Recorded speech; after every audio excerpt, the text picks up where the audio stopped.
We'll go ahead and get started. Welcome everyone, my name is Nick Kremp, I'm the Conservation Agent here in Leominster. This is the Leominster Conservation Commission meeting on August 23rd, 2022. It's 6 p.m. I'll go ahead and kick off with a roll call of the commission and then we'll go ahead and get started. Richard Gullick. Here. Liz Ricci. Here. Mike Seeke. Here. Ken Ridlin. Present. Charles Raymond. Here. And Jeff Goyne will be absent tonight, so we have 5 of the 6, and that's a quorum, so we're good to go ahead. I'll hand it over to Chuck. Oh, good, thank you, Nick. One thing, if you have cell phones with you, please make sure they're either off or on vibrate. Thank you very much. All right, so new hearings. Pursuant to Mass General Law, Chapter 131, Section 40, the Massachusetts Wetlands Protection Act, the Leominster Conservation Commission will hold a public hearing on a notice of intent regarding exploratory geotechnical soil borings along a transmission line right-of-way. Oh, this is a long one. Located at A1/B2 transmission line right-of-way, map and parcels 491-4B, 491-4C, 499-11, 535-1A, 535-1C. Keep up with me here. 381-16, 402-1. 362-1, 362-15, 458-5, 458-6, 536-2, and finally 537-3. And no DEP file number has been assigned yet. Are we having the hearing, or are we going to continue it? What are we doing with that one? Yes. You can present. You're going to present? Yes. Okay. Well, you know we'll have to continue it without a DEP number, right? Or do we? That's always been my impression. We do not. We can take this on now. It cannot be issued. They can't get the order. Thank you. So they should have it by We now. can Okay. move forward tonight and take our vote. It wants to be taken, and you may present. Okay. That's my understanding. You know that you you are right, Rich. Thank you. Yep. Thank you. Heart attack. I know. Thank Oh you. my gosh, I was like, something. Okay. Yeah. So if you have here present, then please, you're welcome to do so. Please introduce yourself and come on up.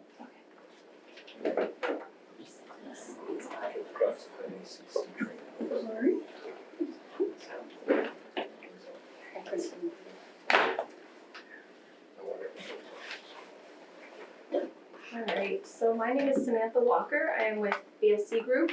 I am presenting this application on behalf of New England Power Company. We are proposing 8 exploratory geotechnical soil borings and associated access route improvements and establishment along the A1B2 transmission line in Leominster. The proposed borings are necessary for the planning and design of future improvements to the transmission line. So the borings themselves are proposed within the 100-foot buffer zone to BVW and 200-foot riverfront area. In order to access the soil borings, they require a temporary construction matting to cross the wetlands and to create a stable work surface within wetlands, as well as access route improvements and establishments within the 100-foot buffer zone and riverfront area. The borings are a temporary impact and will be approximately 4 to 6 inches in diameter and completed within 1 to 2 days. Any soil from the borehole will be temporarily stored adjacent to the boring location and used as backfill for the borehole. The area will then be stabilized and seeded and strawed. The A1B2 right-of-way itself is actually the oldest right-of-way in the New England Power Company system.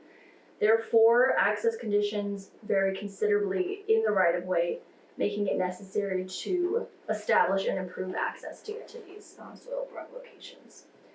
But the access improvements will be minimized to what is absolutely necessary to get the actual soil boring rig, and where needed the matting truck into those locations.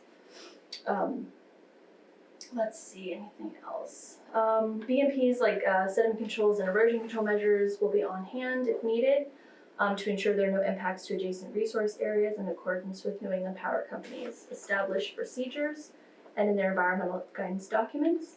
And with that, I will take questions and respectfully request an order of conditions for the work. All right, thank you. Do you have any maps of the area we can look at? Yeah, this is a packet I can hand around of what we had submitted.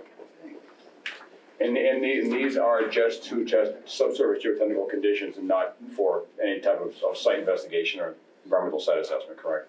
These are, so they're boreholes to characterize the subsurface conditions in order for the engineers to design the future foundations for the transmission line structures.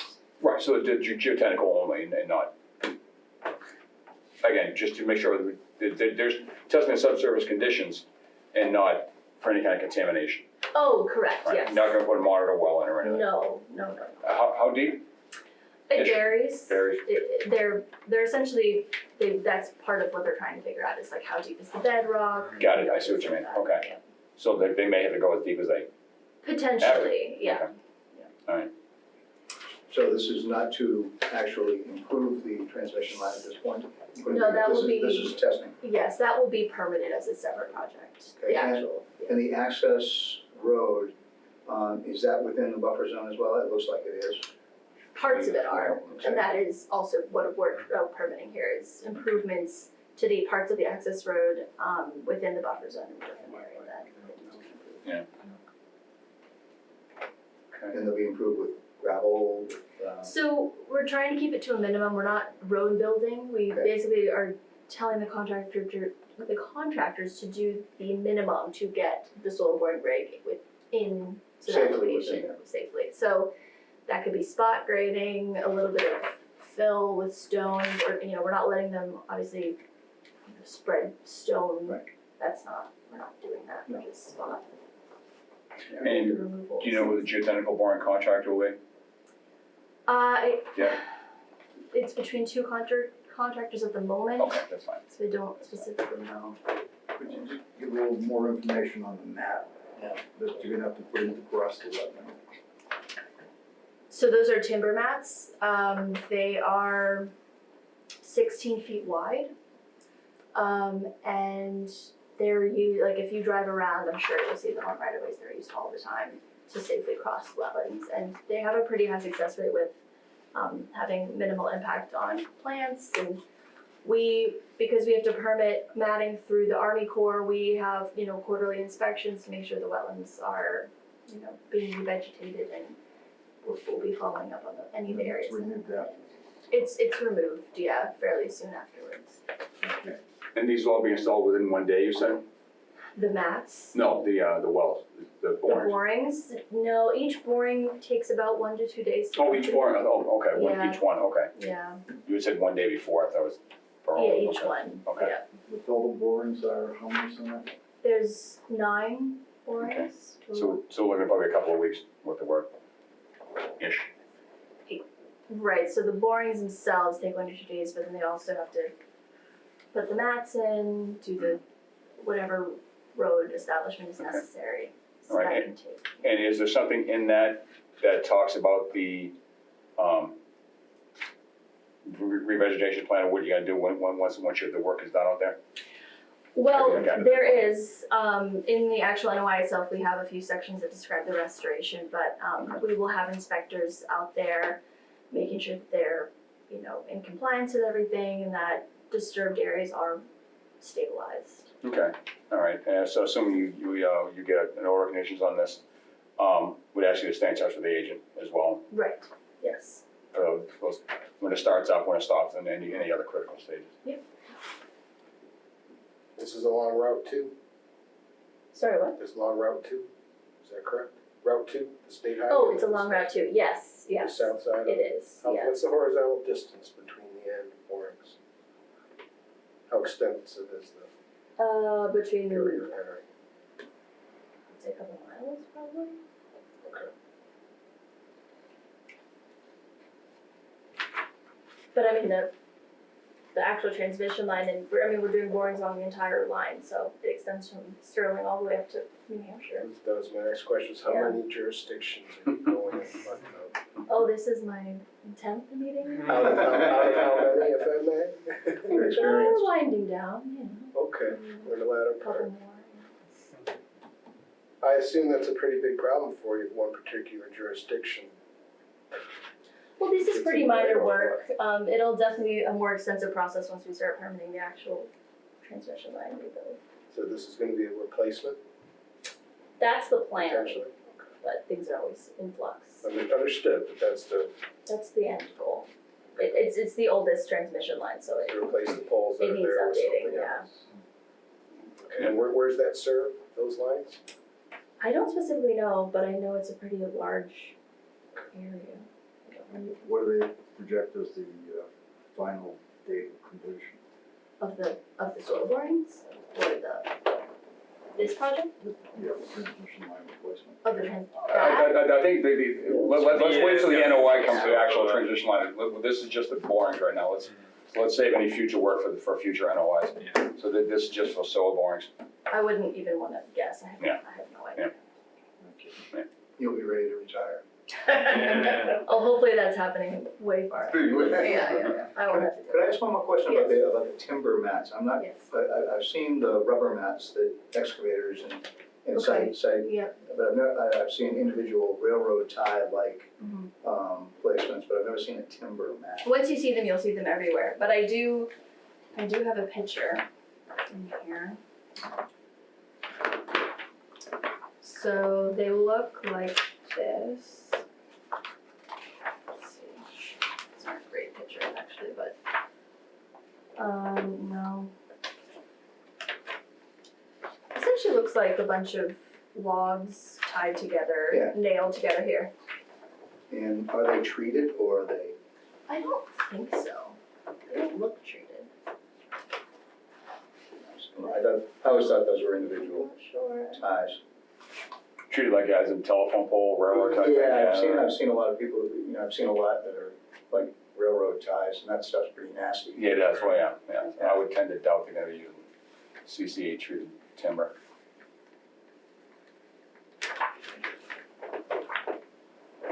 I don't have more questions.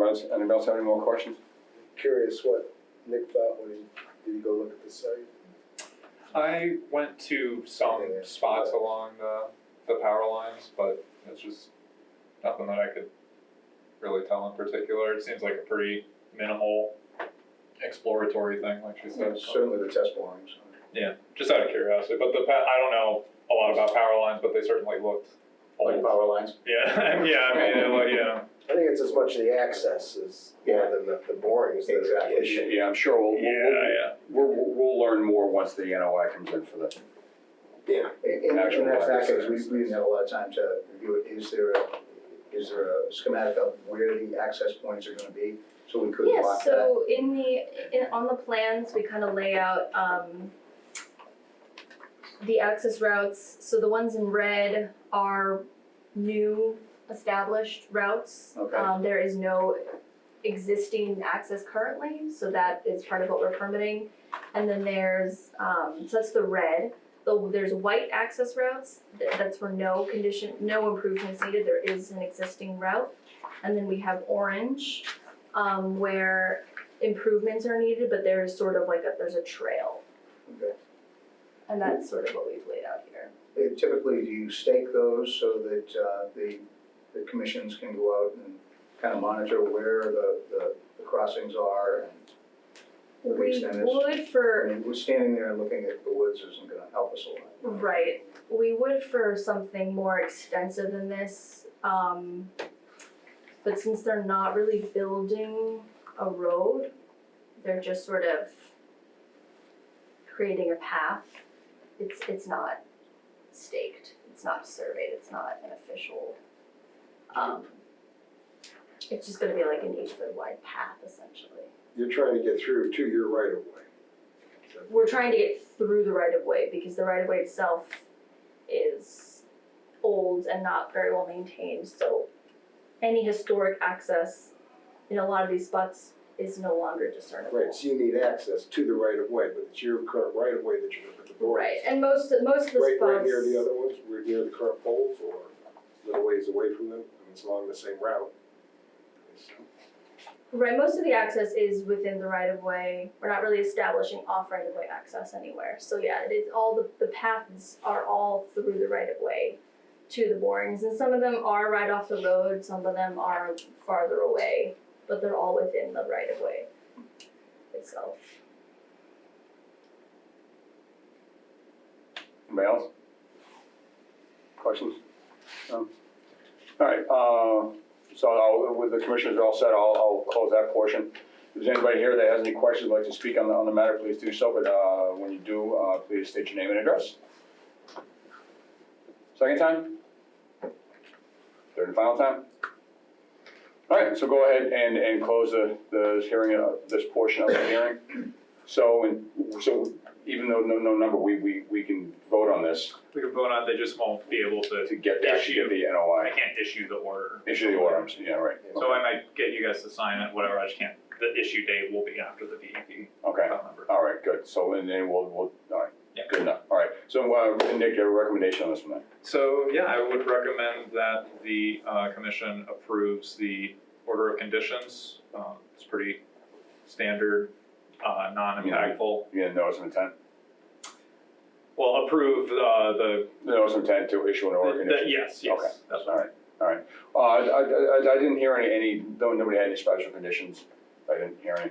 You know, I think I would like to make a motion. I think it makes total sense. We've got to upgrade the infrastructure, there's no doubt about that. But I think I would like to have some idea where the access road's gonna be so that we can see if there's any special habitat in there that we might wanna discuss to divert it a little or something. We don't, seeing as we don't know where we're going, you know. I mean, have endangered species habitat or?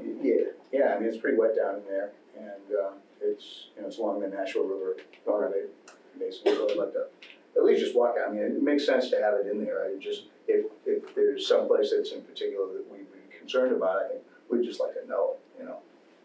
Does that make sense? So what would your special condition be? Can you give us? I'd like to see their suggested path in staked a little bit. Just give us an idea so that we can get down there and see if there's any.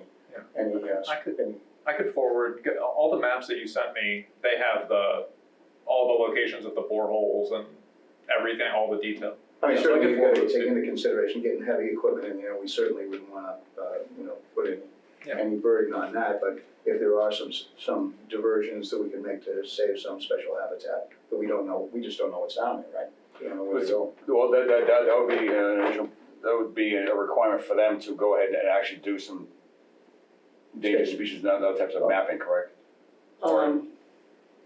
That's gonna put them out a long way. Or, Commissioner Siki, are you suggesting that you don't wanna vote until after you've had a chance to look at it, like a site No, I visit? think just a special condition would be that we would have something staked so we'd see where they were going in. Something state, all right. And just, or a walkthrough with someone with a suggested path is, just so that we know we're not going through any type of habitat that we'd be concerned about. Could you do something like that with the agent? Just take them out and show them the action Yeah, points? that's not a problem. All right. Would And any that mean she commissioners needs? that are Yeah, that's right, interested, that's yeah. fine. All I don't wanna put burden in it, All right. we just don't know where it's going in, that's all. Yeah, I'd be happy to do that if you prefer, yeah.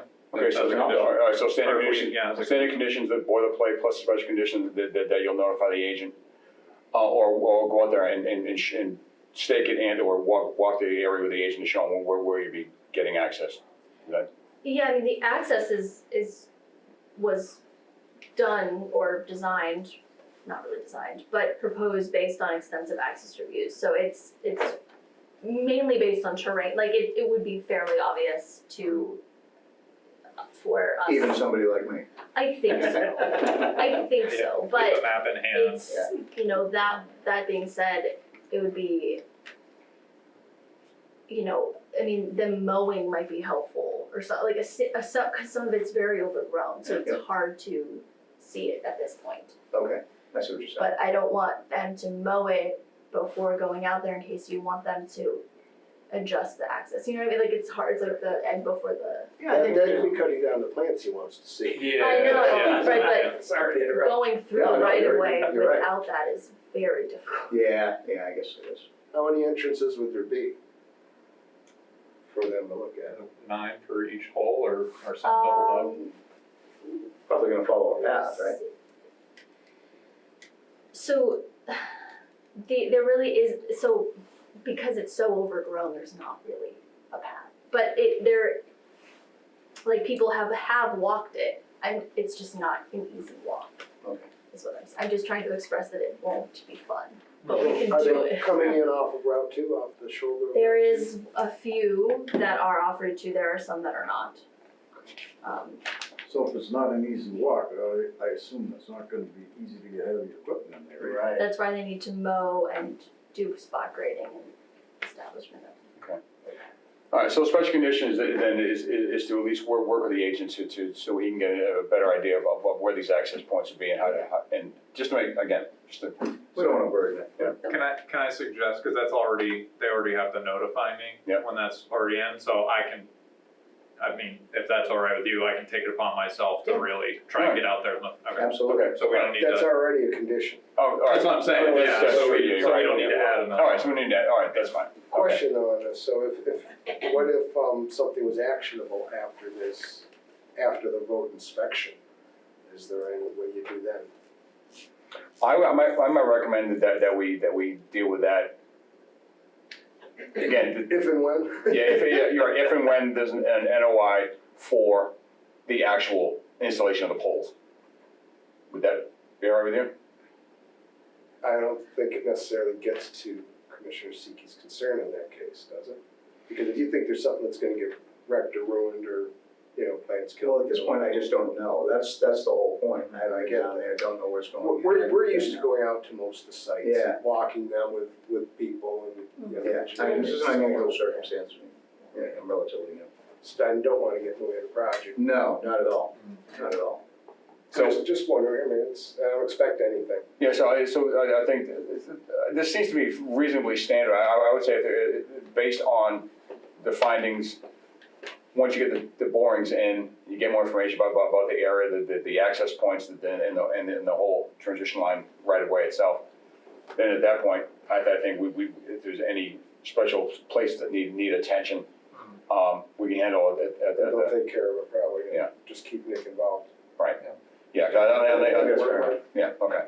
And we'll have a chance, do we have copies of this stuff? Yeah, I'll forward the whole maps to you. You I can also I have apologize, I didn't see it. You can have my hard copy. Okay. I don't need it. There you I could probably get everything out, I just couldn't do it in 5 seconds, go. All right, Yeah, there's a lot of colors, yeah. All right, so back it up a little bit, so this looks like there's no need for special condition, because you got it notified anyway. Yeah. So your recommendation again was to issue this order, Issue the approval with Yeah. the boilerplate conditions and okay. all that. All right, I'll say motion, do I have that motion? I'll make that motion. Thank you, Rich. I'll second that motion. Thank you, Michael. All right, Liz Ricci, Aye. Ken Ridlin, Aye. Chuck Raymond. Aye. And motion passes. All right. Congratulations again, that's for the filing fee. Thank you so much. Thank you, everyone. You betcha, have a good evening. You too. Thank you. Good luck at your Stay next. dry. Oh, thank you. All right, great, moving on then. Under continued hearings pursuant to Mass General Law, Chapter 131, Section 40, the Massachusetts Wetlands Protection Act, the Leominster Conservation Commission will hold a public hearing on a notice of intent regarding the construction of a single-family home and associated site work. Address 10 Wildflower Road, in parentheses 140 Lincoln Street, Lot 4A, map and parcel 563-15, DEP file number 199-1160. Gentlemen, I assume you're here to present on that. I am, good And evening. we'll do these individually too, so. No, I was just gonna suggest that because I'm for the record, Patrick McCarty. That's then we'll have to vote on each one individually. If you want to Yeah, present and on, so I that's fine. think to open both public hearings makes sense, because I think All the right. conversation's gonna go that way. I'll open the second one then as well, okay. Pursuant to Mass General Law, Chapter 131, Section 40, the Massachusetts Wetlands Protection Act, the Leominster Conservation Commission will hold a public hearing on a notice of intent regarding the construction of a single-family home and associated site work. Address 16 Wildflower Road, 140 Lincoln Street, Lot 5A, map and parcel 563-15, DEP file number 199-1161. The floor is yours, sir. Great, thank you.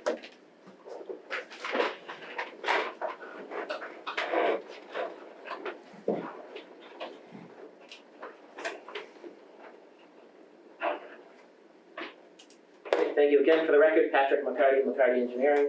Here with me tonight is John Klifka, who's a civil engineer that works for us, who's worked on the project. As the chairman just read, we're here to discuss the two proposed single-family houses on Wildflower Road.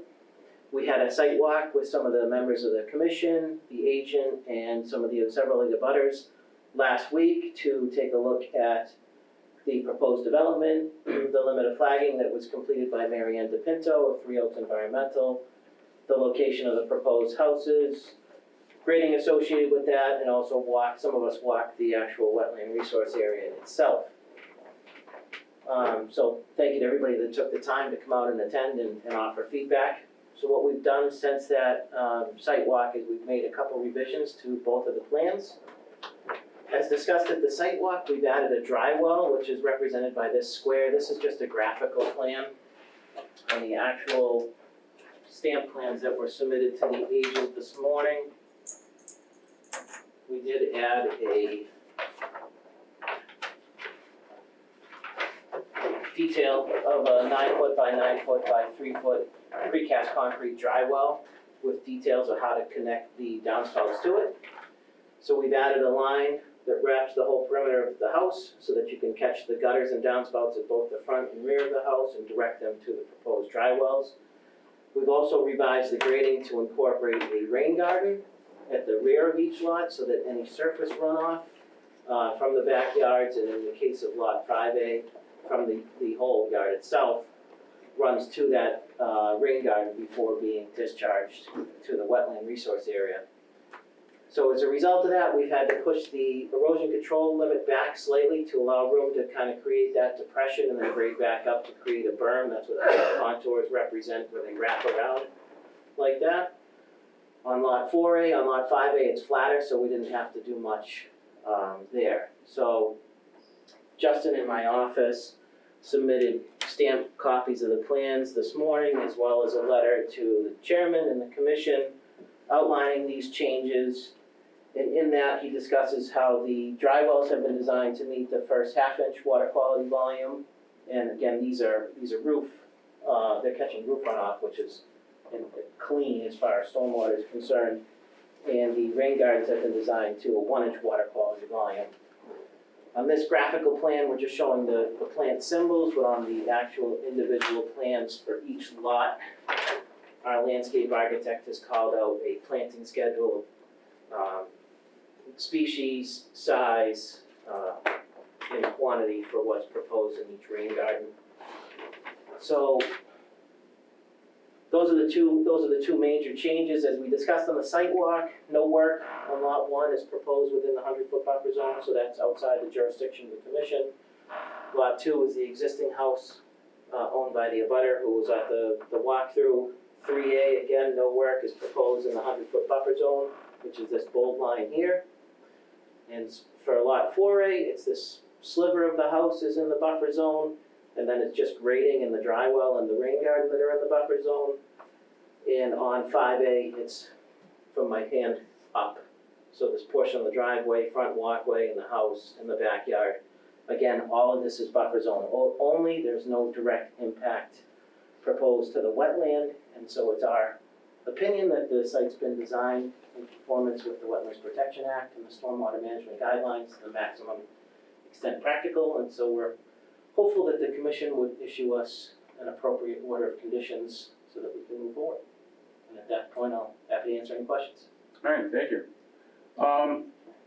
Walk me through the rain garden where you gotta put a berm around it. Walk me through that just a little bit more.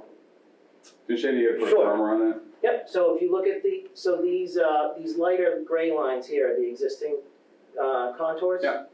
And the bold lines are the proposed contours, so it's level. And what's a foot in between each one? Yeah. Okay. So this is 460, and then these are sloping down. Yep. So we get down to 452. And the 452 contour wraps around to a point and then wraps back on itself. Mm-hmm. And then we have a 451 that wraps around it in a 450. And so as you're coming down the slope, you'll have the rain garden bottom and a little bump before it ties into the wetland. And, Oh, I see. And that's what creates and this gets I see what you mean. your plantings. Thought you meant a berm all the way around I'm it. a lovely landscape architect, and so that break in the 452 is where, the middle, where it would be able to flow out into the wetlands. The way you described it, I thought you meant it was a berm around the whole thing. Frame that might be the best one yet. It's a horrible sketch, but I think I tried to convey the point. The squares are dry wells, Pat? The squares are the dry wells? Yes. And what's the capacity? So that is a 9 foot by 9 foot by 3 foot perforated concrete vault essentially that so you'd excavate a hole, put crushed stone, set the vault, crushed stone all around it in fabric to keep it clean from sediment getting into it. And so this is to represent the house. So then you have your downspout that comes down and they're all piped together into this dry well. And you also, when you come up out of the ground, you have basically an upside down Y fitting. So that if you did get a really large rainfall event, where you get those flash floods that we seem to get more often, if the drywall gets overrun, then it would spill out and run across the ground. But obviously, you've calculated some type of capacity for that. Yes. Just doesn't have to be like. Yep. 9 by 9 by 3 is 1,818 gallons. That's internal diameter. I didn't want to do that. You didn't want to know? Well, that's why I did it for you. He's the engineer. Little kayak there at H, yes. Yeah, and so Justin ran it through HydroCAD, and that inputs. The HydroCAD model is included in the package that was submitted to Nick today to document that it meets the half inch. You said they're designed, for the first half inch of water Yeah. spread over the area of the. Correct. Okay. That volume, yeah. Are the gutters tied in all the way around the house? Yes. Yep, so you'd have gutters up at the eaves, downspouts. Those downspouts would come down into PVC pipe that goes all the way around the perimeter, and that PVC pipe would go into the drywall. But right before the downspout of the gutter goes into the ground is where you'd have that T, so that it would have a chance to flow over the grass in a real, if you get the flash flood type of situation. I think between your previous presentation and the sidewalk and this, I don't have any other questions. Anybody else have any questions on the commission? What's the distance again between the development line and the actual wetland? What are the two closer points for the one? You don't have to have scale on you, John. Because you said it had changed. Yeah, we Like, did, not much, it was but like they- 28 and 29 before. This is a 1 inch equals 20. The wetland line itself is the blue-green line there. The wetland, so it's represented wetland flag, this triangle symbol and the number, wetland flag 20, 19, 18, all the way along. Those are the flags that we were looking at, yeah. So if this is 1 inch equals 20, so that's 20 feet. So that's about, I apologize, I didn't bring a scale. That one's about 22, 24 feet. That one at the closest point is about maybe 18 feet. Okay, I looked a little closer than last. Yeah. weeks ago. Yeah, this one, because before, the slope just came down and ended at the hay bale line, but now the slope came down to where it met existing grade and then got extended out to add the flat spot. So the hay bale line before was here, right where this slope tied out with existing, and now we essentially moved it to over here to allow that depression of the rain garden to be constructed. And I'm sorry, there wasn't one more question. In terms of the planting plan, those are all native plants, as far as you know? Yes. Okay.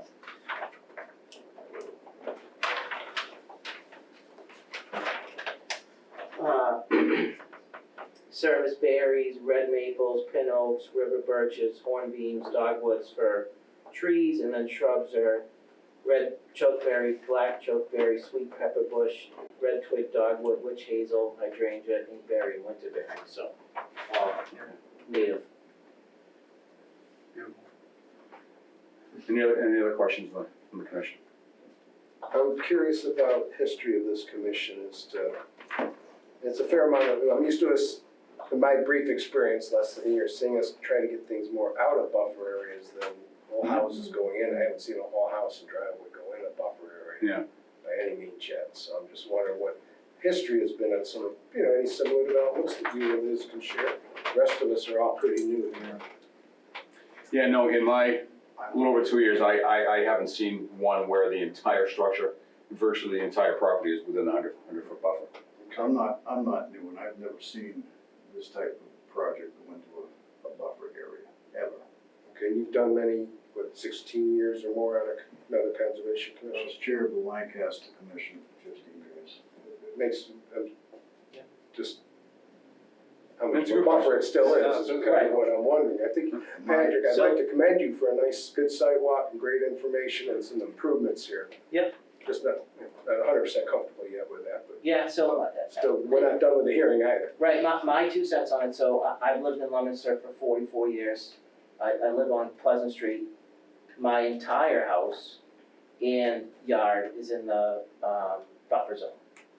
Some of you, I don't think you recall, I actually came back a couple of years ago to get filed a notice of intent for a barn. And I get denied over a funny situation, but ended up withdrawing actually. But so we've been in business here for 40 years. We just celebrated 40 years in March being in business here. And I bet you I could get you a list of 100 houses in Leominster and surrounding communities that we've permitted in the buffer zone. So Leominster doesn't have a bylaw. Through this commission? I know there's Not a you lot. particularly, but we've permitted Through the conservation at least commission. 100 projects in the city of Leominster. But conditions change. Yeah, but This is, respectfully, this commission doesn't have a local bylaw that establishes a no disturb or a no build zone. That is true. but. So this is a buffer zone only project that's designed in conformance with the Wetlands Protection Act, and I guarantee that if we went to Worcester, we would get a superseding order of conditions for it, because we're not proposing anything out of the ordinary. And I don't want it to go that way, and you don't want it to go that way, because I think it makes sense for everybody that the commission retains control of the project. But the reality of the situation is, we're in conformance with the Wetlands Protection Act. Nick, do you have any comments on that? I would just, I get where Rich is coming from, I get where a lot of the voters are coming from. I personally speaking, I don't really like the idea of, especially the one house there that's very close going up there, and just given, the recent, and by recent I mean last few decades, history of that site and all the development that's gone up around there and the wetlands around there. But, he is right, he, as far as I can see and as far as I know, at this point, they're not doing anything out of the ordinary that, they're not able to do. We do have the power to deny it, and Right. if you feel that, as the agent, if the commissioners feel the desire to deny it, you have the right to vote how you would like, but they also have the right to appeal it to Sure. Mass DEP. So that's what I would say on that. Sounds to me like we're going by the we've always done it this way rule. No, that's not, respectfully, Mr. Whitlam, that's not what I'm saying. We're going by the Wetland Protection Act Patrick, regulation I rules. understand that you have complied with the requirements of the Wetlands Protection Act. That's not Right, what I'm questioning.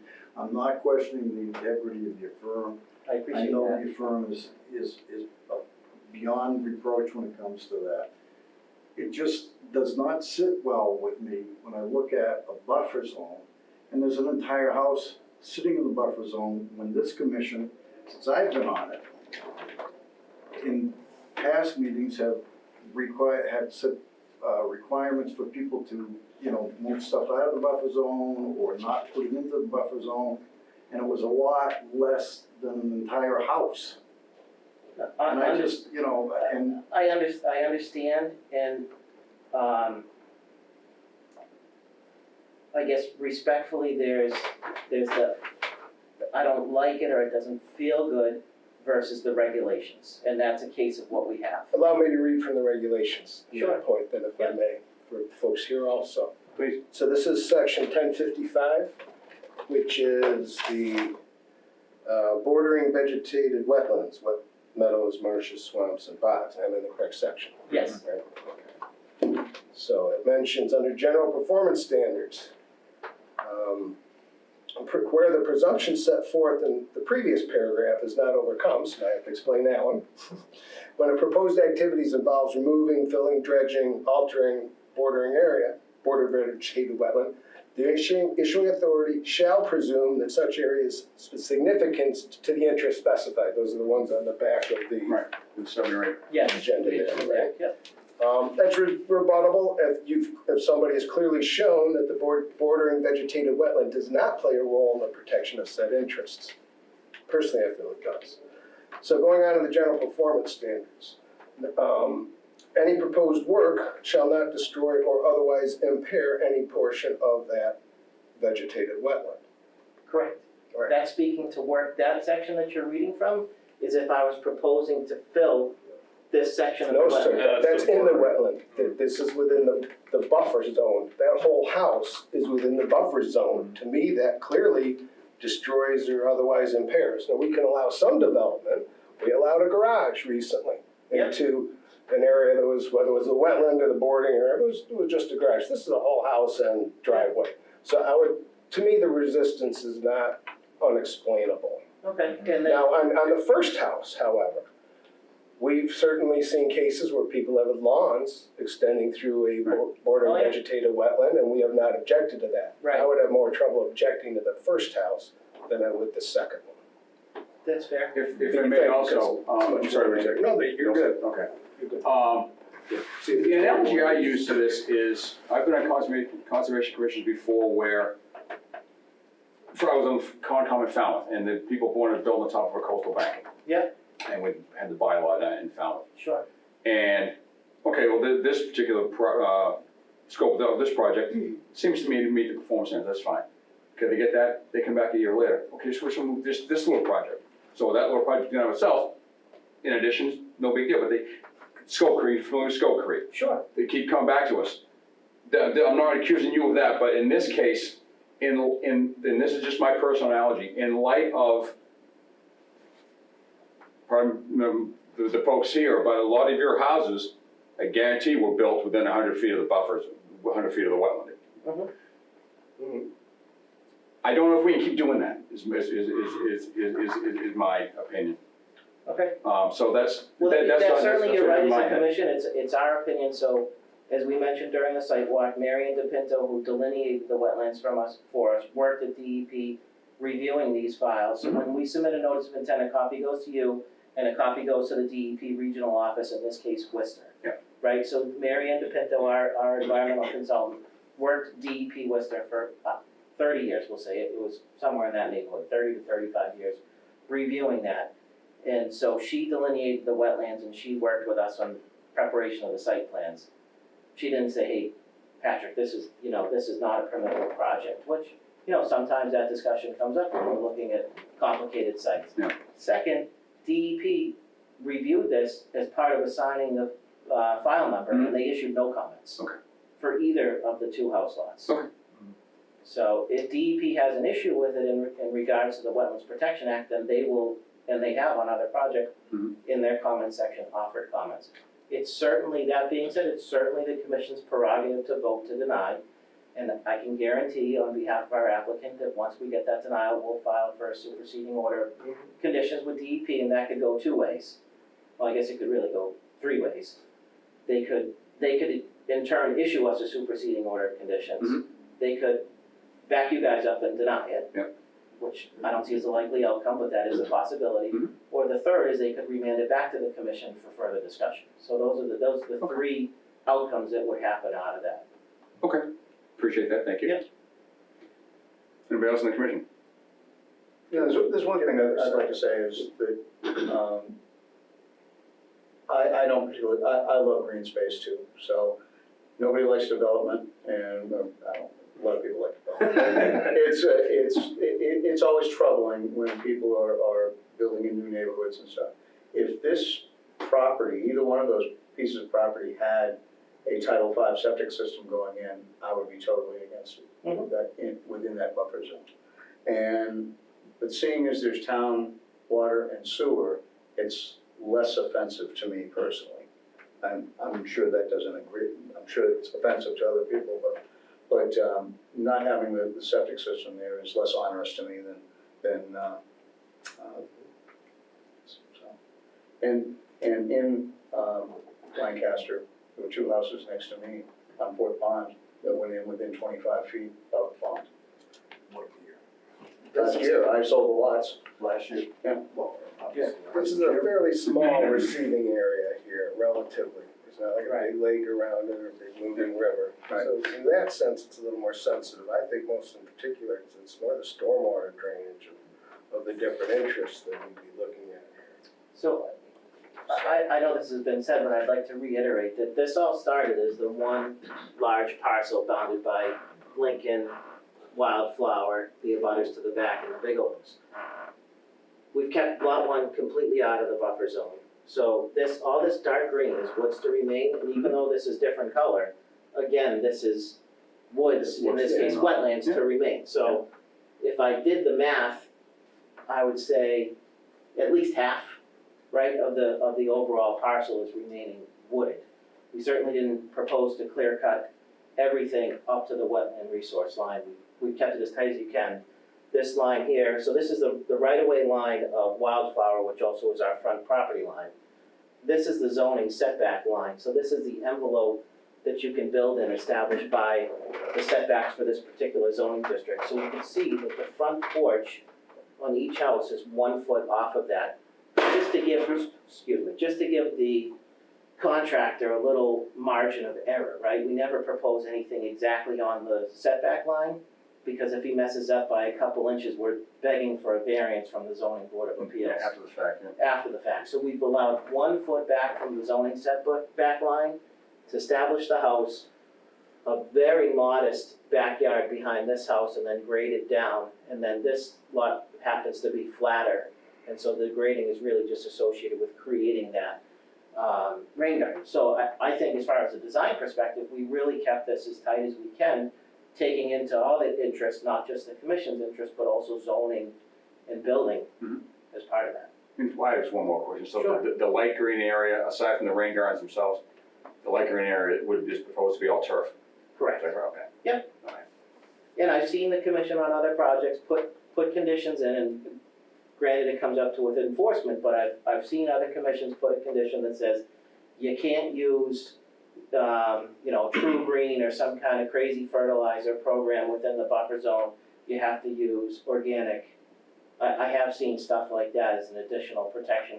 How you enforce it, I don't know, but I have seen commissions put it on there. Being on both sides, I'd honestly rather have our lawn care company do it than the homeowners. Yeah. No offense to people over here, but homeowners and golf courses for that matter will say, oh, I need 10 ounces of material mixed in. 100 ounces would be 10 times better. Yeah. So. Yep. That's sometimes a double-edged Yeah, sword. I'm sure Anyway, that the abutter's concern is that work after the builders leave is Correct. could be, even create a negative environment as well, so. Yep, and so as was discussed on the site walk, the purchasers will be made aware that there's wetlands at the rear of the property, and that if there's any work proposed beyond this, if they wanted to put in a pool or anything that would require significant earthwork, then they'd have to file a new notice of intent. Can't enforce that, but as a responsible engineer and Sean as a responsible builder, we're willing to inform the purchasers of that requirement. So if they did want to do anything else beyond this, they'd have to come back to the commission. And as part of the finished product, he delivers the house complete, the driveway paved, sidewalks in, lumen seeded, and growing. He's not leaving it as, here you go, you finish the landscaping or you finish the grading. It'll be done and established so that an order of conditions can be obtained when the house is complete. Certificate of compliance. all right. Anybody else? All set? All right, so with that, I'll open it up to comments from the public. If anybody would like to speak on the matter, please do so, but please state your name and address before you do. Sir? Phil Stafford, 17 Wildflower Road. Mm-hmm. The drywall itself, is there any maintenance required? Two-part question. Will the owners of that property be made aware that there's a drywall that may require maintenance? So through the chair, in theory, no maintenance should be required, because you excavate a pit, you put geotextile fabric, which, similar to the black fabric you would buy if you were doing mulch or landscape stone. So you wrap the hole in that, you'd set the structure in, you backfill it with clean stone, fold the fabric over the top. And so the only water getting to that is what's coming down your shingles, into your gutters, down the downspouts and in. So it should be clean water going into that. So it shouldn't require any maintenance. And I'm sorry, the second part was, will the homeowner know? Yeah, so the homeowner would know. That there's a dry well on the property? Yes, yep. It would be in the plans that they would get. It's full of large rocks? No, the center of it's empty. It's a hollow, I thought you concrete said it ended structure. that time, I thought you said there were rocks in the there. rocks around the perimeter of it. Okay. So you set the concrete structure in the ground, put crushed stone all around it, fold the fabric shut at the top, and then lumen seed over it. Patrick, can I ask a question now? No, I'd rather didn't know. Okay. Keep it open to the public. Anybody else? Sir? Jeremy Votor, 23 Wildflower. So at the site walkthrough, you said twice that the grading all pitched out per the grades you had, whoever did that. But then when we walked it, it was pretty obvious that the grade did not pitch out. Who did that grading? Is this the same woman that No, so delineated the wetlands? again, through the chair, if I may. So the steps, as you know, just reiterate it for people, anybody that wasn't there. So, the first step is Mary Ann DePinto, who's our wetland scientist. She goes out and she hangs those pieces of ribbon that are marking all the different edges of the wetland, and she does that by looking at species. They have an auger, they look at the soil type, they do it on both sides of where they suspect the line to be to establish those flags. Then the land surveyor comes out and with his total station and rod and shoots elevations throughout the whole site, you know, locates the existing house, locates trees, topography, and he sends that CAD file to us. And so some of the existing contours here in this, you know, show it going that way. But as we walked it, you know, it did definitely climb up from that culvert and then kind of did this a little bit where it gets flatter in the back. And so the surveyor knows that we're designing from the edge of the wetland to the street, so they don't go terribly crazy taking topography shots throughout the wetland itself. Yeah. Does that answer your question? Does. Okay. You all set? Any other questions? I'm all set. Okay, anybody else? Sir, in the back. Casimir Quinlan, 140 Lincoln. These might have been covered in the walk, which I was unfortunately unable to attend, but these rainwater gardens, they're to help control the rate, basically, as if any runoff that goes on to the yard then collects into there for X amount of time before it overflows again. That's correct? Okay. Yes. That's really I just wanted clarification of what they were for. You have anything you want to add to that?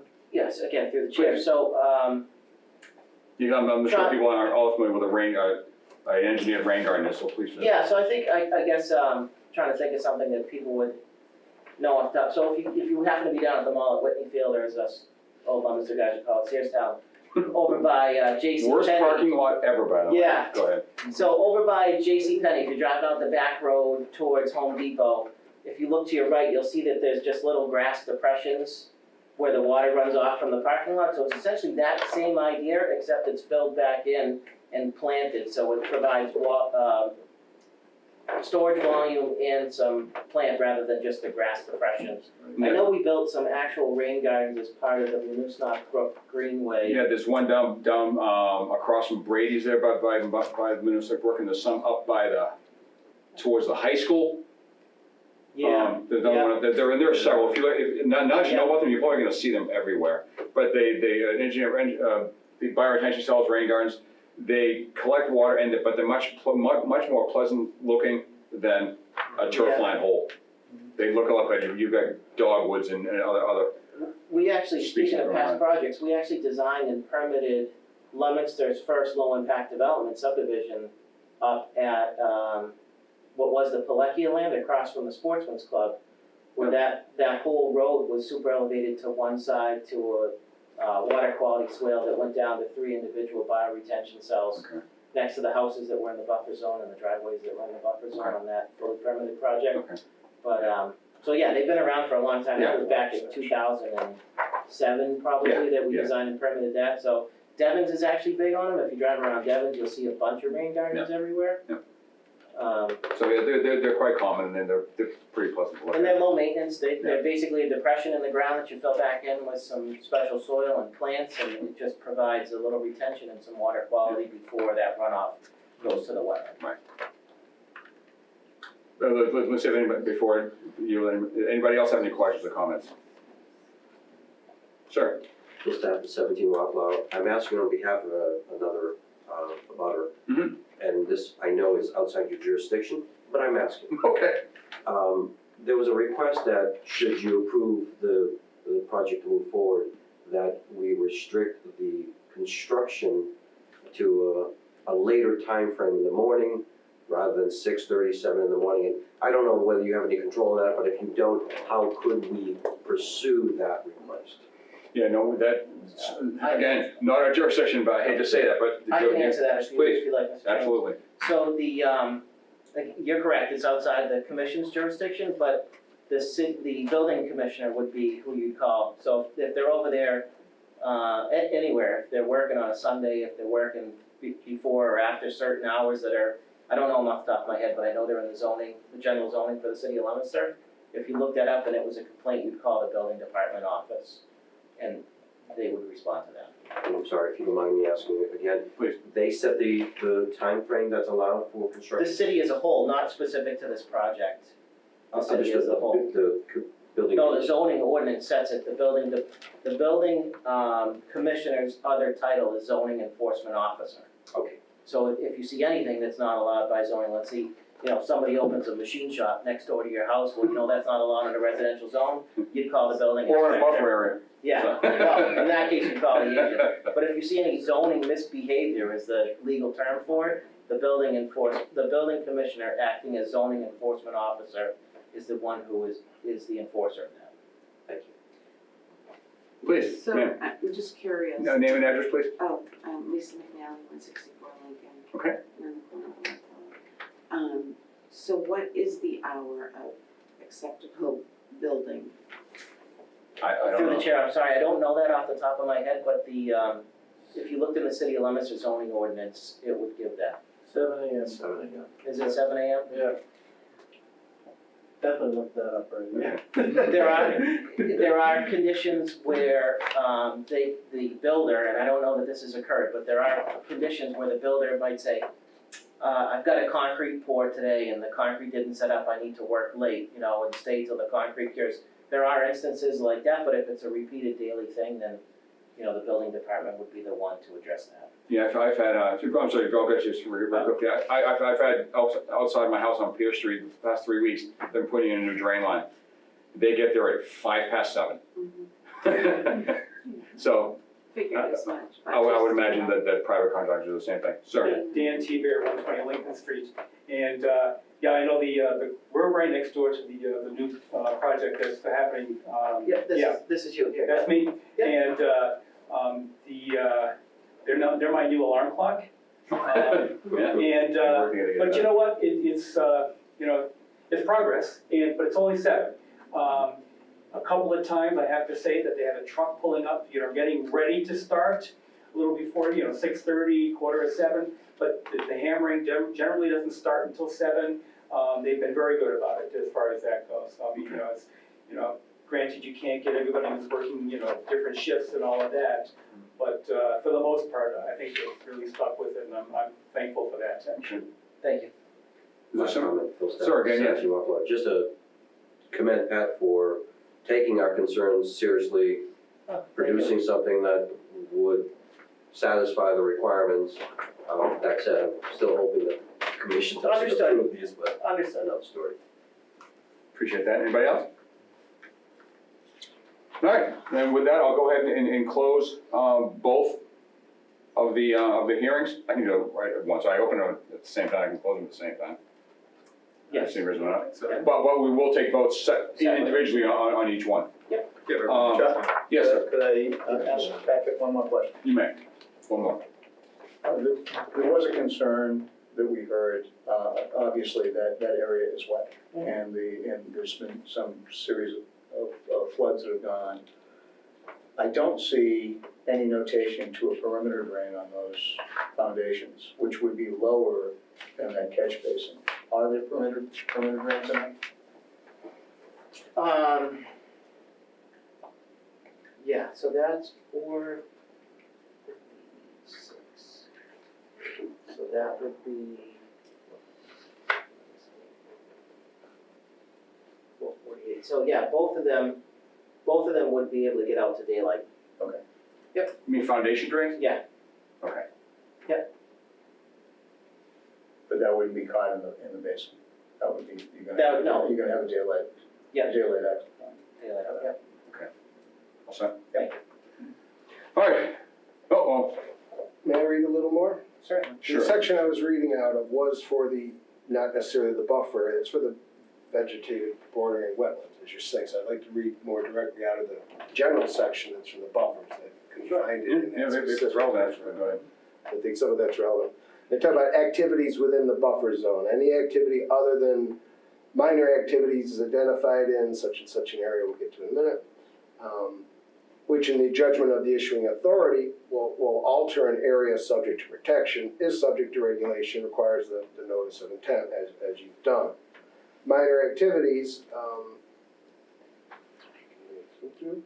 are not otherwise subject to regulation, and then they go and list a bunch of activities, all of which, such as planting of native species and vista pruning and fencing, Test pits, that kind of stuff. walkways, conversion of Yep. lawn to, temporary nature, negligible impacts, and so on, underground utilities, et cetera, right of ways,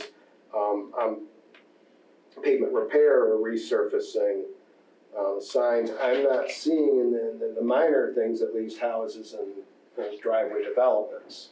So I'm not necessarily in agreement that it has to be allowed. I believe this commission has the authority to That- say yes or no. If it was within the wetland, clearly we could say no without question. Well, I don't think, Yeah. I don't think he's objecting to that, he's just saying if we. Yeah, oh, and he's not with the wetland. Right. I'm No, not- he- Yeah, I'm saying I'm not proposing work within the wetland. Right. and- Understood. And it, Only within the buffer. what it's Up saying to is 18 feet that from the work that's not minor, work within the buffer zone is what requires the notice of intent, which is why we submit. Maybe it's time for this commission to develop a bylaw and define what we feel. I've actually thought of that, but that's a separate discussion, let's not even touch that now. I'm just suggesting. Understood. All right, well then, I'm gonna officially call it closed then, finally. Nick, do you have for number 10 wildflowers, the one on the left, right, number 10? Yes. What's your recommendation? Given the location and, the willingness on the engineer's part to accommodate the concerns of the commission and the abutters with the rain gardens, I would recommend approval for number 10. Number 16, I am, Well, no, Just number 10, number 10, One so at a time. I would recommend, approval, but, that being said, the commissioners have the right to vote, how they see best. Okay, would there be any special conditions? We may have highlighted them at the last meeting that we don't have in front of us right now, but did you recall any special conditions? This is for number 10. the One first on the left, right? Yes. One on the left, correct. Correct. Other than the boilerplate conditions, I don't recall any. Alrighty, Mr. Chairman, I know that the hearing's closed, but I think it might benefit the audience to know what some of the key boilerplate conditions are, yeah, sure, enlighten us, yeah. such as 48 hours notification to the agent prior to the start of work, staking out and installing the hay bale and silt fence line. I say hay bale, I think it's wattles on this plan. Yeah. Staking that out and walking it with the agent prior to clearing, posting of a DEP sign, those kind of things. So it's not, I guess what I'm trying to say is those boilerplate conditions that everybody would see a copy of, but just so that the abutters know that it's not that the commission votes tonight and we go off and do our thing. Nick has to be informed at progressive steps along the way so that he knows, okay, construction started, tree clearing started. So he knows to periodically check on it and knows if he gets a phone call from someone that says, geez, there's mud everywhere in the street, he wouldn't be, oh, geez, I didn't even know they were working there, type of deal. So some of those, what they call boilerplate are standard conditions that they apply to every plan that comes before the commission, but those are some of the key points that I thought it would benefit. No, that's good. others to know. In addition to that, should we vote in favor of one or both of these tonight, they'll get an order of conditions that lasts for 3 years for them to do this work. They will not get a certificate of compliance saying that they did this work in accordance with their directive until he has they approve it to the agent that they did the work in accordance with the rules that they should have been following. So if he goes out there at the end of the project, they say, we want our certificate of compliance, agent goes out there and they're 15 feet farther into the woods than they had said they were going to, then we have a right to expect them to put the area back. Yeah, and so if I may expand on that, so one thing that we've seen a lot of lately is, so commissions will issue an order of conditions, the work gets done, the people move in the house, and no one ever files for the certificate of compliance, which is a formal request from us as the engineer to the commission that says, the builder did everything according to the plan, we've checked it, we've certified it, please come out, inspect it yourself and issue the certificate of compliance. So we've seen a lot of title issues and attorneys calling us and saying, geez, I've got this order that's 8 years old, I can't close on the house, I can't write their home equity line, or I can't convey the house. And so there's been a lot more attention paid in the past year to 2 years to actually following up and closing these out correctly. And so that's when the commission, as the chairman pointed out, if came out and all this was clear, they'd say, whoa, wait a minute, that's way beyond the scope. And they could issue an enforcement order at that time for corrective action to bring the plan back into what was permitted. So they don't have just carte blanche. Should they get their orders, they have to stay within what they said they were going to, or we can make them fix it. All right, so we have Nick's recommendation for the to issue an order of condition for number 10. Or 10, yeah. Number 10 only. Do I have the motion? I will make that motion. Thank you, Michael. Do I have a second? I'll second. Thank you, Liz. Rich Gully? Yes.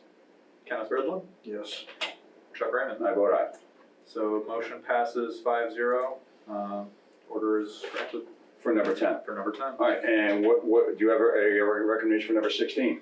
For number 16, I'm honestly pretty conflicted about if I was a voting commissioner. I'm really not honestly sure how I would vote on 16. As we've discussed, there's no specific law or rule that they're violating in doing this, but we do have some purview as the commission, or you do, to vote for or against things based on your knowledge of wetlands and your, drive to protect them. So that's, with number 16, I would say, vote your conscience. Yes, I mean, I vote, I don't have a strict recommendation. All right, then I will do, I believe I have the power to do this as the chairman. I will ask for a motion to approve number 16 as presented by the gentleman here. I'll ask for a motion to approve number 16.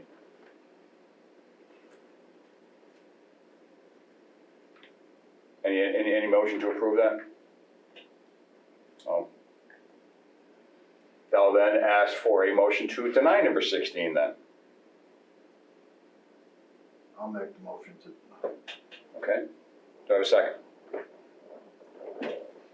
I will second that. Liz Rucci? So the motion is to approve number 16, and No, I'm sorry, the motion was to approve it, they voted no. So that's The motion was to deny it. correct. No one made a motion. Oh, I'm to sorry. approve. And make sure I was doing this, so I made a motion to deny it, and they said yes. You didn't make the motion as a chair. Entertain Mr. the Ridley made motion. the motion to deny, Give me words or something, Dr. thank you, Gullick seconded it. thank you. Yeah. yes. Not that I like it, but I wanna make sure it's. No, you're correct. You don't have to like it. Yeah, we're all getting excited. Okay, so, Respectfully made a deal. understood, Yes. understood. Yeah. Yep. So, to you, Nick. So, Liz, I can come back.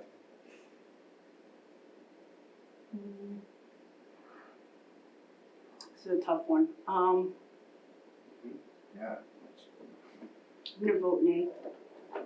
Nay to the denial. Yeah. Okay, That means you don't want it to be denied? Is that what you're saying? okay. Mike Siki. I don't want it to be denied. What was that? I do not want it to be He votes denied. no on the Okay, denial. So you vote no on the denial? Yes. No other than that. Okay, And Chuck Raymond? I vote aye. So that's 3-2 aye for the denial, and that's a majority of the, sitting commission, so yeah. Yeah. That passes. So the motion was to deny it, we had 3 in support of that and 2 opposed. So no more, Wildflower 16, or 16 Wildflower is denied. Correct. Okay, Alright, thank you. thank you. You did a good job, sir. I appreciate it. And Pat, yeah, I thank may you. hear from you on this again, You will, I promise you. Thank you, Pat, appreciate your help. one way or the other. Commissioner, can I ask? Please. We know that ultimately this will go before the DPE, and, what recourse again do we have as abutters? So as a group of 10 citizens, you can file to appeal any ruling that the commission makes or Or the DEP makes. or the DEP makes at the next step, higher up the chain. How will they get notified? Thank you. I mean, how will they find out what the DEP does? Do we know that? I've never been in this situation before, so. Yeah. Can I can resolve- Can you look into it? Yes, I will resolve to send info out to just that whole list of Thank you. people Thank you that we very have. much. Keep it informed. Anybody else, all set? So expect something on that in the next day or two. Thank you again. Okay, Thank you. thank you, everybody. Thank you. Really appreciate everybody's interest, it was great. Yes, thank you.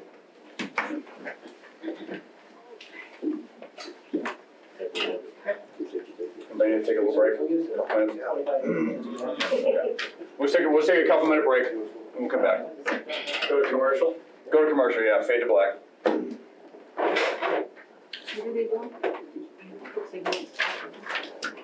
Yeah, so it's, they're new owners, it's not there's something Gonzalez before, they moved out. Bristol. What's that? Now they're Bristol. Josh, you know him, right? Oh, yeah, I thought you did. You're not Josh, are you? Yeah. Oh, you are, okay, all right. Okay. No, they. Yeah. She's. So, Michael, yeah, can I ask you a question? Yes, he is. Yeah, thank you. It's all public record. Mhm. It's not always that much fun. Which that wasn't. Oh, shoot, 2 weeks ago is. The Puerto Rican. 2 weeks ago, that half hour, that was an hour and 40 minutes. You know, I'm like. But that doesn't happen very often. And that engineer wasn't So here. she, There was another, So I spoke to the. one of the backup guys in his first meeting, and the room was staying in the moment. It was. They heard about all the They were not problems with the happy. previous And neighbor. what happens is they don't always hear of this through something said else. she's They can spoken to have to by law notify Michael, them appreciate about you plans to pointing that build out. it. They find out through this notice. So there's a different zoning rules, they come in arms for bear. She. Yeah, to me, like I said, that to me, About something, that was a death by 1,000 cuts. she's going to, I told her, I think guarantee I'm how gonna they look would, their house into are it, built. but I'm gonna look Oh, yeah. into that addition, I don't know if But- it's an exemption, because they're not. I just didn't feel like doing it alone. Because I don't know No. what the heck it is. I'd like DEP to weigh in on this one. Yeah. So they have like a. You know, if there'd been no public opposition, Yeah, maybe I exactly. could say yes. That was part of it too. Well, that was a tough part for me. I mean, Right, I so that's why I wanted was to like, go So with is the that crowd. all it's You gonna know, be? Your camera's I off. think we're gonna be You know, overruled. Right there. Can we talk about this now? That's what I was like. I think we're gonna be still overruled, filming? and I think Because if at we first were it looked like it to was start to like talk about like, Is the mic off? a bylaw, You wanna know? definitely. freezing to make Guys, it. It had to have a Title V. We're still being recorded. Oh, we are, okay. Just be aware, yeah. Thank you. You're welcome. If that had Title V, I would have definitely had a different Like a opinion. canopy or something. Yeah. It's a There was- small receiving area, it's not like there's a lake all the way around it, you know what I mean? Yeah, something like that. Yeah. So the. That's all gravel too. It's all like concrete. Beginning of this meeting, I turned the air conditioner off because it was blowing right on the back of my neck. Are you guys warm or cold or anything? Are you comfortable? They just wanna cover They it. definitely So don't they cool us have until this we big left. pile Yeah. of plates Alright. and stuff that's from that deck, and they're like taking that out. I still think he's But that's what they're doing. much more, he was I'll look into expecting that, to see see if what it's an exemption. Yeah. Or if she even Isn't needs that it. strange? They're And not I'd like to know what DEP says, because I'm still, I think we should have a workshop someday, talk about what kind of things we're gonna allow, what aren't we? Yeah, Do we need a bylaw, can we make this judgment call, so we're gonna get, anytime we turn something down, it's gonna be explained. So what I had talked to about today is that But MACC she's also, she's. series up in Devon. Putting I have a above ground pool gazillion Marriott nights, and that's a Marriott up there. What I was gonna suggest is that we see who's gonna attend and have a private session with some of the other commissioners to say, what are the challenges you've had? How did you face them? What decisions did you make? What protocols Or I do you printed it have? at home and then I took it to, no, I sent the file to Staples and had them print. How would you Pay for it handle it? myself, I didn't have to pay for it. So that's kind of I always got falling classes. apart, so It helped me. Thank you for making a motion. Said that. All right, why don't we get going again, guys? I should be able to do it all by hand. So I Well, will once do we it. did that, Also, actually, it's just I like really literally shouldn't have reconstruction. been down. Yeah, Because it's so I need to the see actual boards. order, so I had to come. So we don't have any sponsors yet, we don't have any big commercials, so we can. It doesn't say we can stop it, or you can't stop it. That's the commission's fault. And you wanted And to I pay think the them. commission has to deal with that. And then he No, said, I think this law Yeah, allows sure. us to stop that. Right, but But then it gives DEP more of a chance if we didn't have a bylaw. what Patrick pointed out is that this commission doesn't have a bylaw or Correct. a rule or a regulation that addresses the, What happens in the buffer zone? right. Yeah. And, you know, I mean, that's a two-edged sword too. because you Can we restrict get yourself. going? Get on, Yeah, okay, yeah. I'll get down and chat. All right, moving on, thank you for the little break. All right, moving on to new business. Prospective commission member Josh Bowdrich, sitting in. How's it going so far? Pretty good. Any questions? No, not right now. Okay, all righty. No, so you're a trail, on the trail steward committee? Is that the correct term? I'm a volunteer with stewards. Is that what it is? Okay, Yes. all right. What are you doing? My son and I adopted a section of trail on the New Stock, hiking trail. We adopted the, What section? Bayberry Hill, Okay. so it's kind of a offshoot of the main trail. I do 90 to 20, and then from the distributing reservoir past the quarry up to 80. Nice. Just so far. So there's 120 to 135 up around. And how long have you been doing? This is the second year. What's your background, Josh? I work for Middlesex Sheriff's Office, Yeah. just past 20 years. Okay. I'm not a background in land or surveying or anything like that. Just interested in city business. Okay. What do you do at the sheriff's office? What's that? What do you do at the sheriff's? I'm currently the director of the Lowell Community Counseling Center. Oh, It's like a reentry resource center for people leaving the facility, transitioning back to the community. Yeah. I'm also a member of the school committee here in Leominster, Okay. How long have you lived in Leominster? since 2004. We're not interviewing you, we're just curious. I'm just curious. Just make sure that's clear Just kind of taking that form. Yeah. for the agenda. You're one of the new electees to the school committee, Yes. first term. Any recent parking tickets? No. All right. Cool, well, thanks, Joe, appreciate you sitting in. If you have any questions for us, at the end of the meeting, feel free to ask. Thank you. All right, moving on, another prospective commission member, Stephanie Quinlan, to attend September 13th meeting. Yes, so she'll be, she was at the previous meeting, because she was one of the abutters in this previous project, so. Yeah. Sounds like she's got an environmental background, at least on the, Her background's in geology. yeah, she's geology, right, correct, so Yeah. I'm sure she works for a company that does environmental site assessments on contaminated sites, so she's Yeah. on GW1 standards. Yeah, so we'll give her, I figure we'll give her a chance to talk to us and, see what's going on. All right. All right, sign a vote to accept Nick Kremp as agent of the commission. Yes, so that's my bad. I know we had previously voted on this item. Yeah. A month ago, maybe.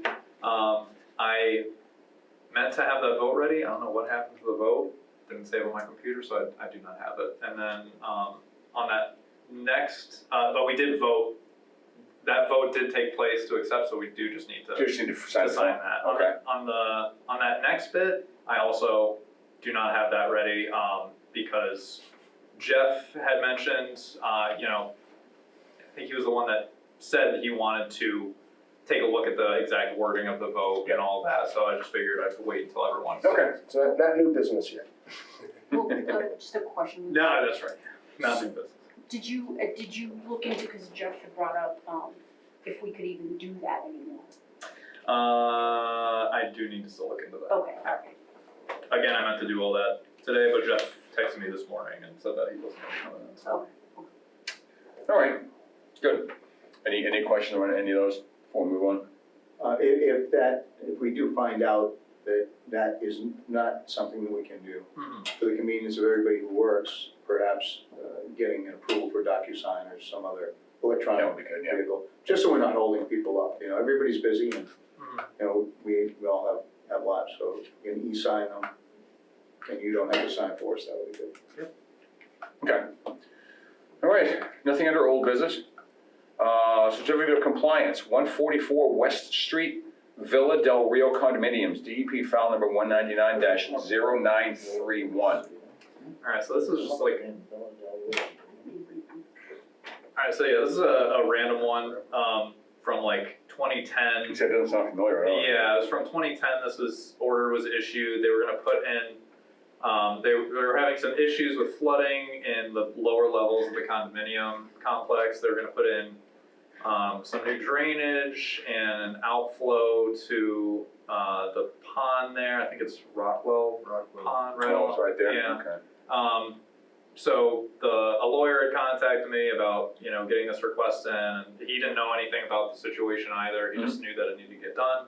So I went down to the site, take a walk around, look, and none of the improvements that were on the order and on the plans that was apparently there. So I went back, looked through the file more, and I found a communication from Joanne DiNardo, the previous agent, who like a year after they issued the order, she went and did a follow-up site visit, and they had designed a whole other solution that was all internal. Oh. They were putting in sump pumps and stuff like on the inside of the building, and they didn't end up doing any of the work. So I would recommend that we find this as an invalid order because it was not. So what does that mean? Or it's Are you saying basically deny the certificate? It's like an approval. It's a certificate of compliance, but there was no work, so there didn't. It's like a checkbox, I think. Yeah, invalid order of conditions is hereby certified that the work regulated by the above reference order of conditions never commenced. The order of conditions has lapsed and is therefore no longer valid. No future work subject. Yeah, so they didn't do anything wrong, but they don't get this because it's invalid. One question of where do those sump pumps discharge to? Storm drains, probably? Yeah, I believe so. Okay. Yeah. It was all I had to go off of was the letter it was all from internal. follow up. Okay, so do we have to sign that? Well, you have to vote on. Oh, yeah, right, okay. And there's gotta be some sort of follow-up to the management over there to say that they can't start something now. That- Yeah, because I know it's, yeah, right. If the sump pumps all of a sudden fail and they start digging, they might think that they've got a certificate of compliance, so we've got to. Well, that notice of intent, Huh? the approved notice of intent. Yeah. Right. Right, yeah. But if they think they've got a certificate of compliance now to complete that, they do not. Certificate of compliance is for. I'm sorry, notice Notice of of intent. intent, right. Yeah, so I think we've got to notify them so that they can't start any work. Right, but what is there to vote on? It expired. So we're Isn't that the voting. end of it? Voting for that, We have to vote to find it invalid. right. Because it expired. Yes. And because they And never they did didn't the do work. the work. Right. That they had the It NOI. expired and they didn't do the work, so. Right. Okay. So we, So that's the type of certification. So- right. Yeah. So accept them, what? In effect, before you. Please, yeah. The motion, we're saying that we're going to deny the certificate of compliance, or not issue one. We certify that the order is invalid. And the order, the notice of intent and order with conditions is no longer valid. Yes. Was there an order of conditions issued? Back in 2010, Yes, yeah, right. but then they didn't do any of the work. Okay. Thank you, Chuck. You're welcome. So I'll ask for a motion on this one. Invalid. For 144 West Street, the Villa del Rio. Wait, this is, no, yeah, this is the one. Oh, no, I'm reading the same This is thing. the one, yeah. Okay, I just didn't want you to. I'll ask for a motion to declare the initial, so how am I wording this? So am I denying the certificate of compliance because it's an invalid order of conditions? I would say, Is that We're what voting to Make it certify that the order of conditions is invalid because the work was never commenced. Okay, And there will be no certificate of conditions, certificate of as compliance, opposed to, we will not issue one. right. I don't know if they've asked Right. for us to deny. Yeah, so the motion is to declare the written initial order conditions invalid. Yes. Okay. Correct. All right, so I think it's all we need to do. And I will make that motion. Okay, thank you, Mike. Second? I'll second. Thank you, Liz. Rich? Aye. Ken? Aye. Chuck? Aye. Alright. So you all will still just need to sign this at the end here. Okay, sounds good. All right, next one, 554 Pierce Street, DP file number 199-1138. I think this is one, didn't they put an addition on? And it's all built and everything? In addition with the gravel driveway, he had like a shop, like a wood shop or something he needed access to, yeah, that's all done. The lawn is all grown back in. You've been out there? Yeah, I've been out there, I talked to him, Thursday. Okay. Yeah. Yeah, I drive by it, on the other end of Pierce Street, I drive by it a lot, but never stopped in to look at it. Okay, so the motion will be to issue a certificate of compliance? Yeah, there's one thing, I don't know, I figured you guys should know anyway.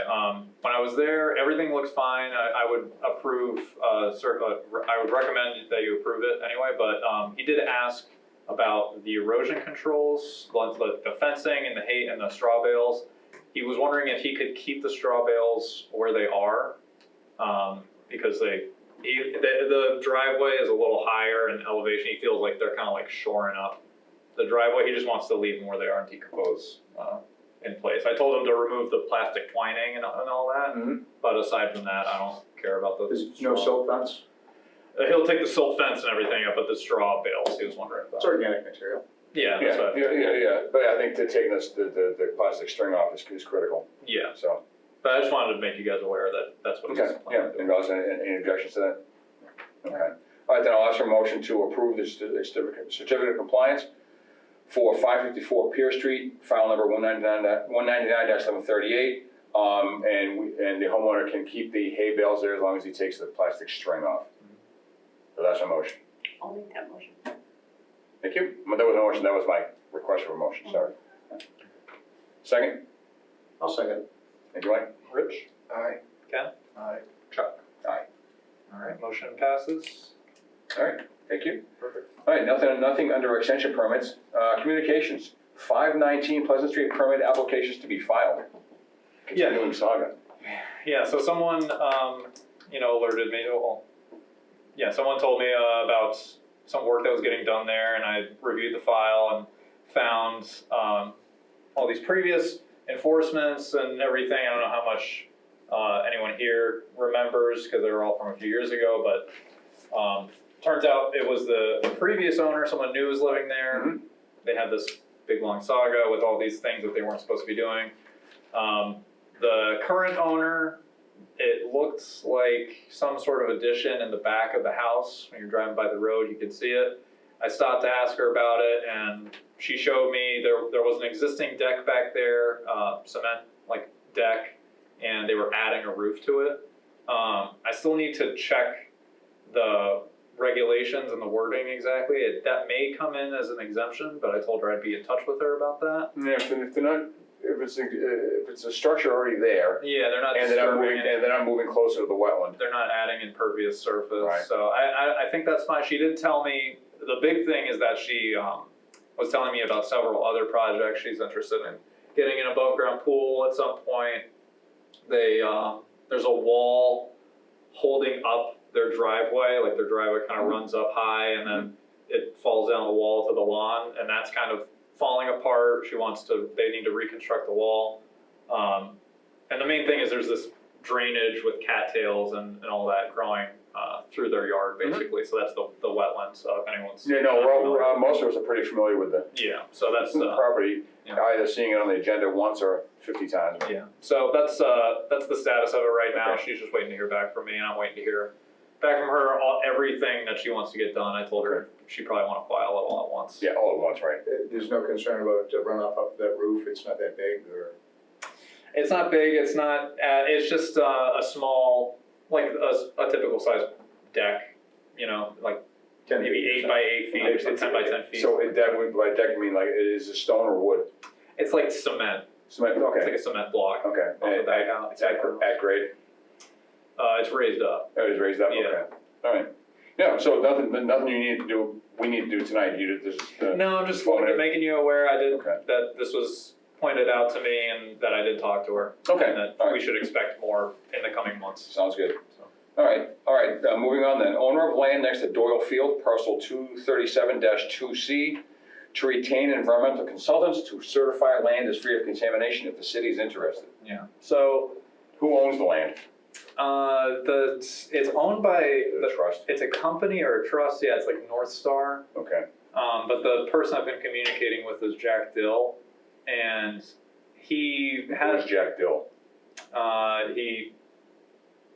he's connected with this company, I'm not sure if it's his company exactly, or he works through it, Okay. I can't recall right now, but they have a lot of files from the early 90s when they originally acquired that piece of land.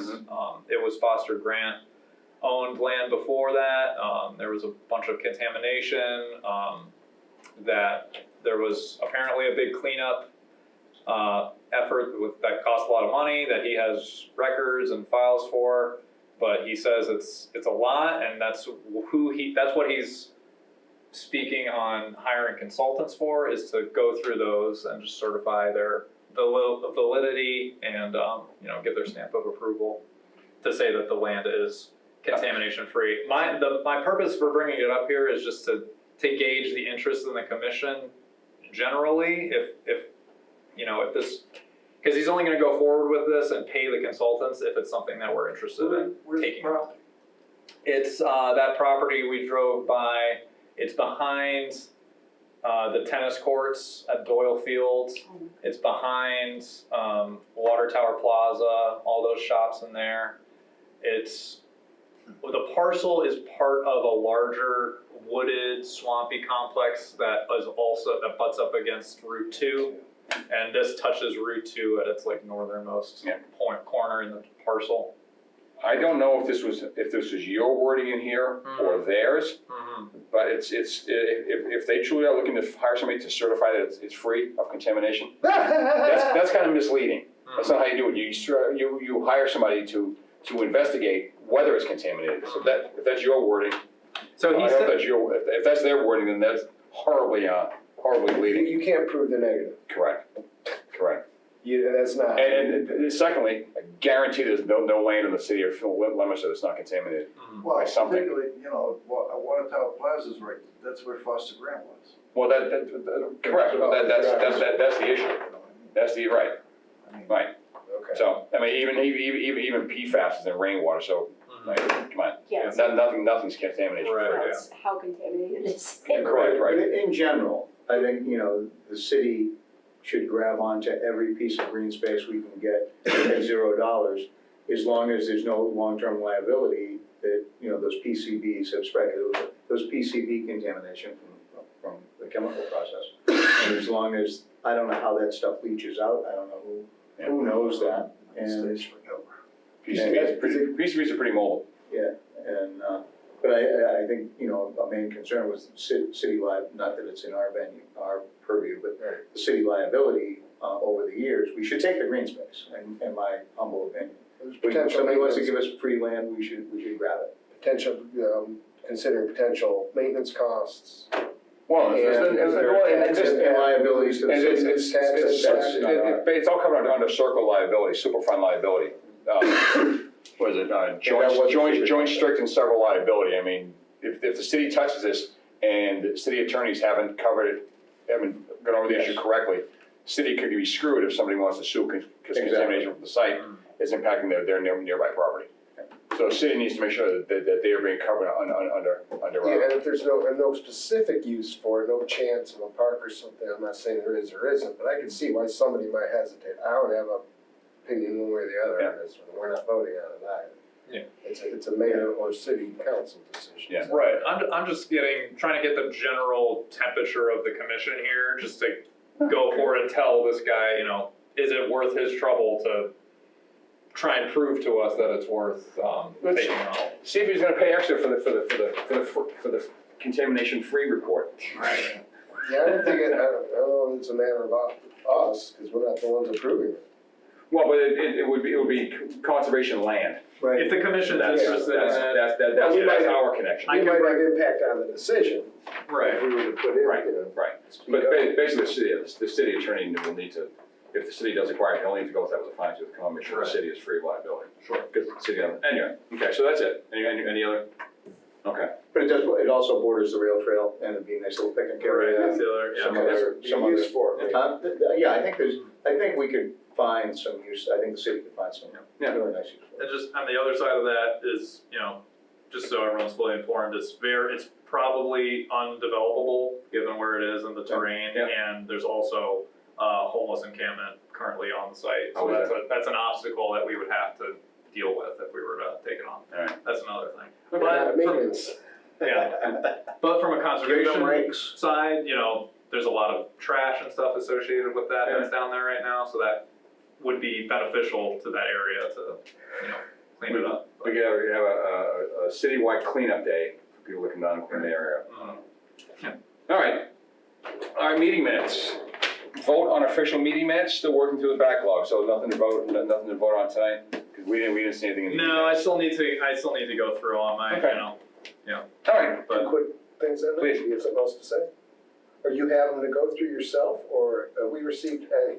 I have them, I received them, and then the previous process that I was gathered was that Angela would send them to Mike to just like clean up, because I guess we were speculating, but for whatever reason, those transcripts were full of like spelling mistakes and everything. Yeah, they're listening to it, tape recording, they don't know how. Or just doing a digital transcription. But I sent these ones to Mike, and he sent them back to me the other day and said that, you know, they seem fine. I haven't had a chance to look through them myself, but. okay. Yeah, it's it. You track edited them, whatever you did. You didn't even have to, I mean, it was actually really well written, I didn't even touch them. Yeah. I read them, they all made sense, no grammatical errors, nothing, you know, they did a beautiful job, I think it's, So I wanna read through them before I send them out to everybody, and then I will do that soon this week, and then I will send out more as we get rolling now that the process is kind of ironed out and I know how to continue with this. I'll be sending them out as I get them. Right now, I only have those 2 meeting minutes, but I've been told that they're making progress on it, I just haven't gotten them. Oh, you've only had 2 so far? Is that right? Yeah. Oh, okay, so it's all. And we just received those like late last week, which is why this is. Yeah, if we're not voting next time, you can take that sentence out of the agenda. Yes. All right, moving on, nothing under enforcement. Emergency certifications, Litchfield Street Bridge, Mass Electric pole replacement. Yeah. So as I recall earlier this year, or was it late last year, that the Litchfield Street Bridge replacement was before us, and we voted to approve it. Yes. So this is associated with that? So someone from Mass Electric, I think it was actually Sammy Walker, who was here about the A1, B2 transmission lines. She was the same person. Oh. Had contacted me for Mass Electric, saying that there's this snapped pole there. When you drive by, you can see it. It's like the first 3 or 4 feet of it. It's still there, but it's bent. It's clearly snapped. So she was contacting me, seeing what it would take what the best course of action was to get that repaired, and she had mentioned the Litchfield order. It is possible, if they're gonna be working through DEP, to get that do that work under that order. They just have to coordinate with DEP on it, but I was speaking with her last week, and she never got through with me to a final plan, so they're not. I put this on the agenda so we could talk about it, and at least introduce it to you guys, but they haven't contacted me with exactly what they wanna do. If they're gonna do the amendment or the emergency order, that I've since found it would probably be easier to do it under an emergency certification. Probably. But they're not in a terrible hurry to do it. Okay, So it's pretty stable then? Isn't pole repair exempt from? It's because- almost. yeah, but it's like right next to the bridge, and it's like right near the bank Okay, of Fallbrook, I think it is. Yeah. that is pole. Yeah. So it's like right on the bank there, and part of it was gonna be to take that broken pole down, and then the replacement was gonna be farther away, like 10 feet away from the bank, from where the previous one, or the current one is. Is there any option right now to, now that I've had a little bit more experience and now that I've had a little more experience, I do have some concerns about that project that I think we should talk about, and I don't know if we should talk about that now, but you were down there. Yeah. And if I can, my concern is that there. I don't wanna go too into details, since it's on the agenda, but. So it's a lovely piece of waterfront down there, and it goes under Litchfield Street and then goes under a railroad trestle. Mhm. Okay? Yep. So under our purview of storm damage protection, as I'm not an engineer, but as I'm looking at this brook coming in, it's coming straight across under Litchfield Street. It's hitting a bank that is supporting a railroad trestle. And on the right side is a power line. And all I can think of is one of those Far Side commercials where the water goes in, the railroad falls over, the power station comes in. It seems to me that the water could be somebody should talk about directing that water straight under that trestle rather than having it hit a bank on the right side where there's locomotives sitting up there all the time. And it's eroding it. And then this power station right there. I think it'd be worth it to take another It's look. an active railroad trestle. Yeah. We discussed the concept when we were out there. Yeah, and I think you Engineer, said it's not hydraulic, that they wanna slow down the hydraulics. I think they should slow it someplace where a train won't fall in it, you know? But it wasn't his responsibility to take care of the train, they were taking care of the bridge. The guys Exactly. who were involved in the discussion. Yeah. So it's something for somebody to train. Yeah, I don't disagree with your statement whatsoever, that in the long term, that would be a good thing to do, but it doesn't really, nothing much we can do about it right now, is there? Well, I mean, they're going for money for the project, they have to present the plan of the project, and that project has the bridge just being strictly replaced, throwing that water. But they've already, but my point is, they've already been in front of us, so, and we approved it, didn't we? Didn't we approve They it? have for the Litchfield bridge? I don't think we ever approved Yeah, anything, order. Yeah. Is there an order? I don't think there is. For the Litchfield? Because they don't have money yet, they were just showing, I think they were, that's what. They now have 3 years to do it. I don't think we issued an order, because they don't have the money. Can you look into I that? don't remember. I don't have to look. I don't think we voted on that. Why were we there? Just at a site visit, they were informing us of what they were gonna do, and when we said, when are you gonna start this? They said, well, we don't know, we don't even know. Oh, I forgot that, because I got there late, I just kind of stopped in. But I think it's worth, you know, if we can switch that a little bit, I think it would behoove the city. Well, if they come in front of us again to actually. But I think what they're gonna do is they're gonna go get the money, then they're gonna come back to us, and if they've allocated money and they now don't have money then they're gonna redo the whole bridge design, you know? But I think they're asking for trouble. Why start your clock your 3 years before you're ready? Yeah. Okay.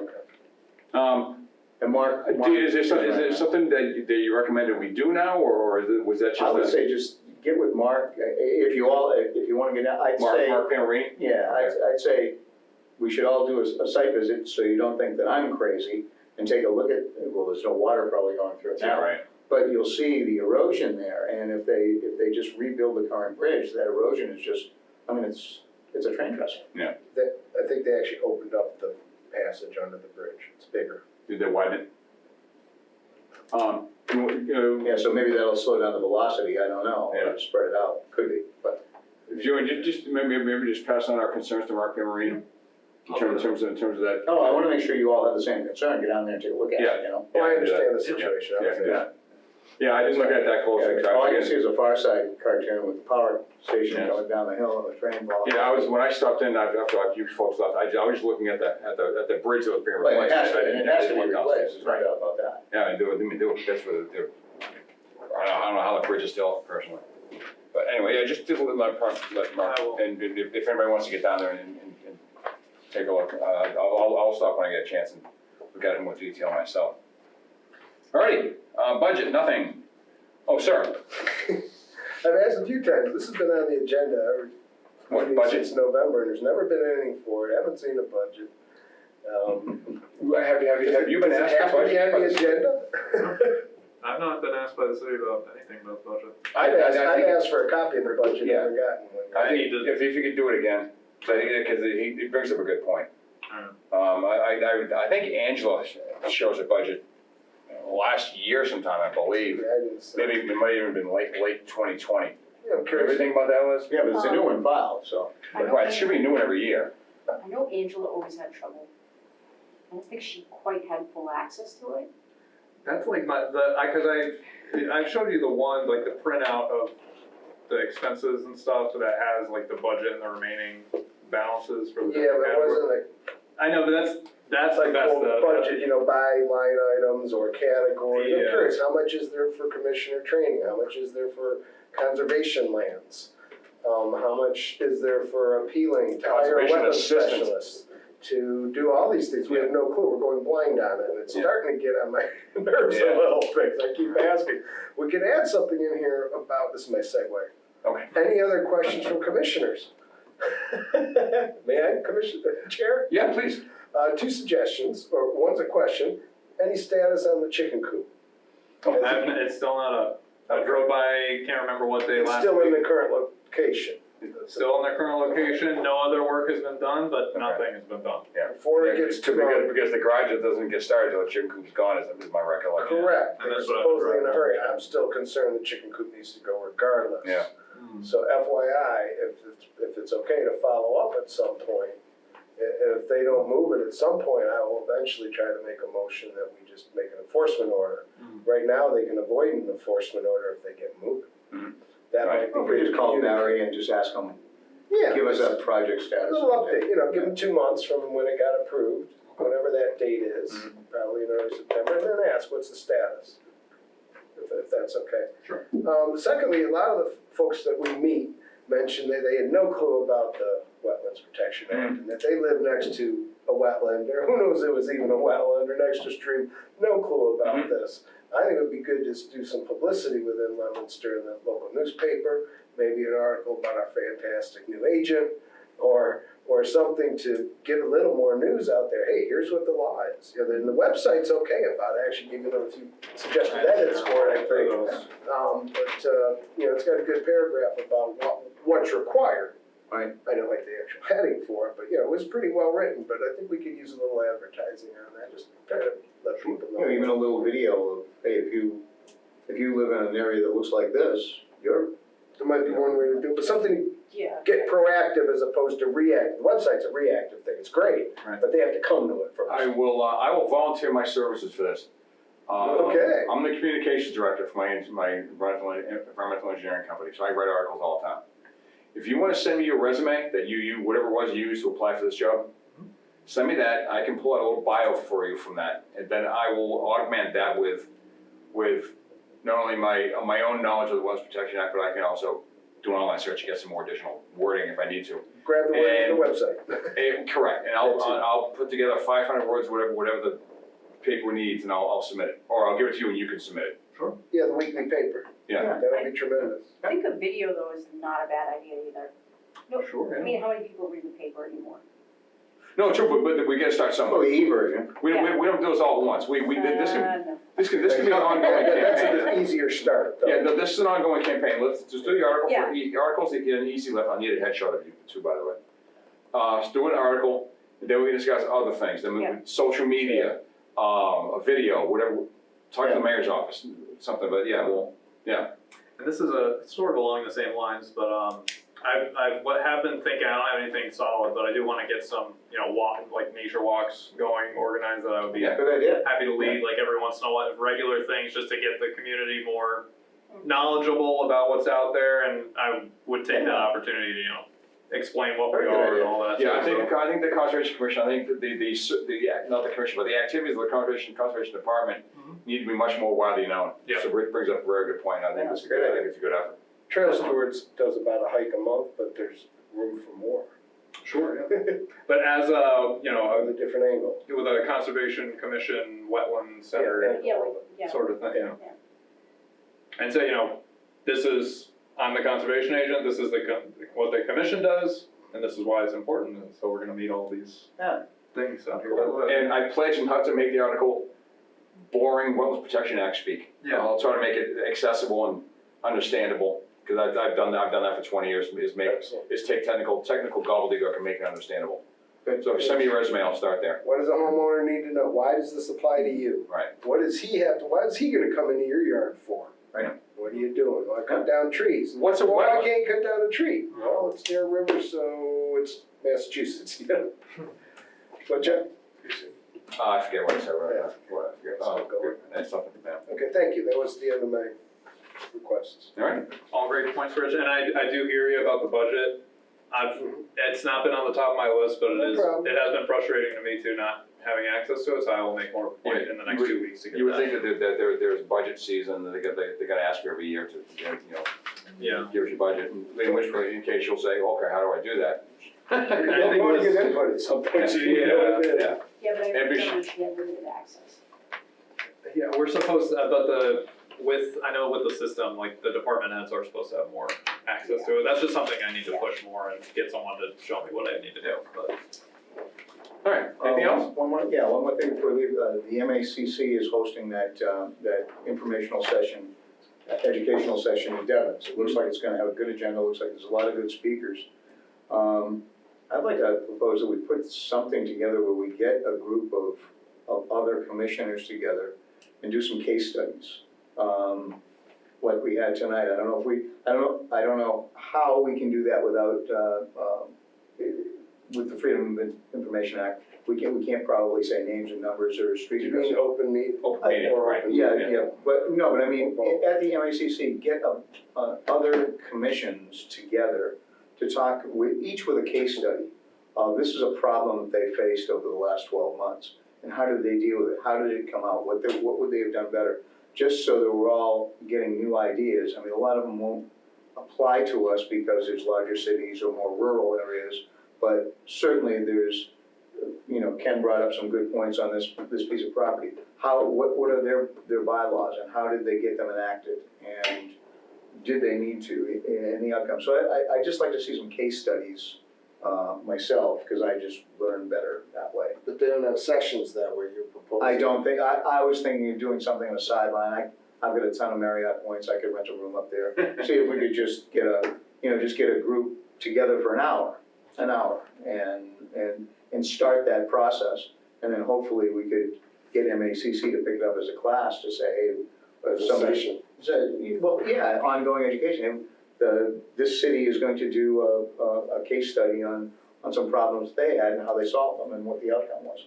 Was it positive or was it not? I would think those would be some of the presentations, but I didn't see the full agenda, but I didn't see anything like that on there. a case study cases. Yeah, I mean, I could, talk to them. So what is do you have a recommendation for us to do now? Are you just saying we should all attend this MACC thing and see what I think happens? you should take a look at the agenda. I think there's some awful good stuff there. There was. And see if we can put something. And when is this meeting? October, right? Latter part of October. That's when I get back from Sweden. What's the event called? Is there annual? I will send out a note tomorrow because I'll get it wrong if I quote it off the top of my Because I head. think their annual meeting in Worcester is in the spring. This is the fall meeting. Fall meeting, so, okay. yeah. Which meetings will you miss? I'm not gonna miss any. How about that? I'll leave Sweden, you'll have some more. Who knows when another coup could come up? Sure. All right. We're gonna miss a few, but you switched everything around, right? All right, cool, thank you, Mark, appreciate that. I like that, and not gonna go into any detail now, but I think more of a discussion about a bylaw we should have at some point. Yeah. Yeah, how do we get together and have a discussion or workshop on generally how much? What do we want to do in buffer areas? That seems to be our Yeah. unknown zone, It is. understandably. Which Yeah. is really our main I- place to enforce because folks just aren't gonna get into the. Yeah, I see They don't know I see there. our two information sources as being the MACC and the city attorney. The city attorney we're probably gonna have some advice on bylaws in general. Yes. And how would we get that done and then voted on here in I the think it's a city? city council. Right, yeah, exactly. But MACC should be a good source of information. And example bylaws that Gives it more authority to this commission, I guess? It does. It does. Yeah, it's typically more stringent than the, Unfortunately, Danny's right about Patrick's right about the appeal process. Yeah. If they go to DEP generally just You don't have a bylaw? disregards the commission and grants it. Yeah. Which I think is a real defect of DEP, I've always thought that. Yeah. And it's never, it hasn't changed in 30 years. But, just, because we're kind of getting out of here, but just Yeah. before we wrap this up, I'll say, I will look into other bylaws of just towns and Please, cities that'd be helpful. around, just to give some Thank you. ideas to, Falmouth has a bylaw, if you want to look at Falmouth. All right, so why don't we go ahead and wrap this up, just under 2 hours. Next meeting will be September 13th, the filing deadline was last Friday, August 26th at noon. No, is that right? Yep. I'm sorry, the filing deadline is this coming Friday, sorry. yeah, This coming Friday, August 26th at noon. it's a long month, so. Yeah. So with that, I'll take a motion to adjourn. So moved. Second? Second. Thank you. Mike? Aye. Ken? Aye. Chuck? Aye.